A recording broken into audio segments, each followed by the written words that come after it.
गांव के किनारे एक छोटा सा घर, टूटी छत और अंदर जलता हुआ चूल्हा। लेकिन उस रात चूल्हा बुझ चुका था। घर में बैठा था मोहन, एक गरीब लकड़हारा। घर में खाने को कुछ नहीं और बाहर गहरी रात। तभी उसकी पत्नी आकर बोली, ए जी, सुनते हो, लकड़ी खत्म हो गई है। मोहन कुछ नहीं बोलता, बस धीरे से उठता है, कुल्हाड़ी उठाता है। उसे पता था आज रात उसे जंगल जाना ही पड़ेगा। रात के 11 बज चुके थे, पूरा गांव सो चुका था, लेकिन मोहन अकेला जंगल की तरफ बढ़ रहा था, हाथ में लालटेन और हर कदम के साथ बढ़ता हुआ डर। जंगल का वो रास्ता जहां लोग दिन में भी जाने से डरते थे। जैसे जैसे मोहन अंदर जाता है, आवाजें कम होने लगती हैं। फिर अचानक पूरा जंगल बिल्कुल शांत हो जाता है।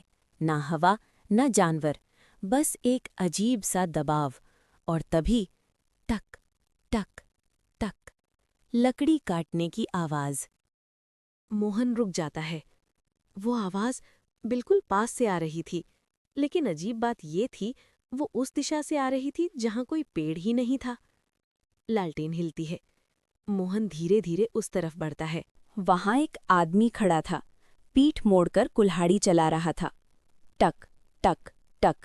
लेकिन अजीब बात ये थी कि उसके सामने कोई पेड़ नहीं था, फिर भी वो काट रहा था। ये सब देखकर मोहन बहुत घबरा जाता है। मोहन उस आदमी से कुछ कहने ही वाला था कि तभी वो आदमी अचानक रुक जाता है और मोहन की ओर मुड़कर अपना सिर घुमाता है। उसका चेहरा इंसान जैसा नहीं था। आंखें काली, चेहरा सड़ा हुआ और होठों पर एक डरावनी मुस्कान, जैसे कि वो कोई भूत हो। मोहन बहुत डर जाता है। उसे समझ नहीं आता कि वो क्या करे, कहाँ जाए। फिर अचानक चारों तरफ से वही आवाज आने लगती है, टक टक टक टक। मोहन इधर उधर देखता है। अब वो अकेला नहीं था। हर पेड़ के पीछे कोई ना कोई खड़ा था। सब वही काम कर रहे थे, लकड़ी काट रहे थे, या शायद कुछ और। मोहन भागने की कोशिश करता है, लेकिन उसके पैर जैसे जमीन में धंस जाते हैं। और तभी वो भूत उससे कहता है, अब तुम्हारी बारी है, तुम नहीं बचोगे अब, मैं तुम्हें खा जाऊंगा। कुल्हाड़ी उसके हाथ से गिरती है, फिर खुद उठ जाती है। इतना बोलकर वो भूत मोहन की तरफ आगे बढ़ता है। मोहन के घर न आने के कारण उसकी पत्नी बहुत चिंतित हो जाती है। वो सोचने लगती है कि मोहन अभी तक घर नहीं आया, पता नहीं क्या हुआ उसके साथ।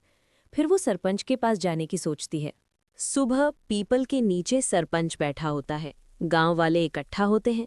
तभी उसकी पत्नी आकर सरपंच से बोलती है, सरपंच जी, मेरा पति मोहन कल रात को जंगल लकड़ी काटने गया था, लेकिन अभी तक वो घर नहीं आया। जंगल में पता नहीं उसके साथ क्या हुआ होगा।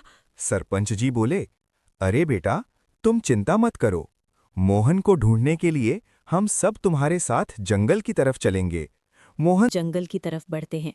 हर कदम के साथ टक टक की आवाज और तेज होती जाती है। कुछ लोगों के चेहरे पर डर साफ दिख रहा था, क्योंकि वो जानते थे इस जंगल में जो भी रात में गया वो कभी पहले जैसा वापस नहीं आया। गांव वाले जैसे जंगल के बीच पहुंचते हैं, तभी एक बूढ़ा आदमी आके बोलता है, ये जंगल श्रापित है। तुम सब कहाँ जा रहे हो?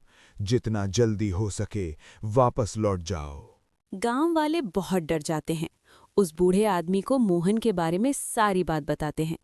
तभी वो बूढ़ा आदमी गांव वालों से कहता है, बहुत सालों पहले यहाँ एक लकड़हारा लकड़ी काटने आया था और वो इसी जंगल में मरा था, जिसकी आत्मा आज भी भटकती है।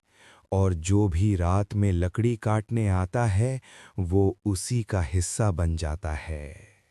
इतना बोलकर वो बूढ़ा आदमी वहां से गायब हो जाता है, जिससे गांव वाले और भी ज्यादा डर जाते हैं। पूरी रात चलने के बाद गांव वाले अब सभी लोग उस जगह पहुंच जाते हैं जहां मोहन खड़ा है। मोहन लगातार लकड़ी काट रहा है, लेकिन उसके सामने अब भी कोई पेड़ नहीं है, बस हवा और खाली जगह जहां से सिर्फ टक टक टक की आवाज आ रही थी।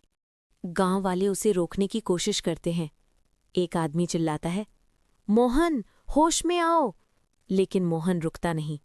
धीरे धीरे वो अपनी कुल्हाड़ी उठाता है और उनकी तरफ देखता है। उसकी आंखों में अब कोई इंसानियत नहीं थी। मोहन के इस अजीब हरकत से गांव वाले डर के मारे भाग जाते हैं, लेकिन जाते जाते उन्हें आखिरी बार जो दिखता है, मोहन भी अब उन्हीं में शामिल हो चुका था। उस जंगल में कोई पेड़ नहीं कटता, वहां इंसान कटते हैं और उनकी आत्माएं हमेशा के लिए लकड़हारा बन जाती हैं।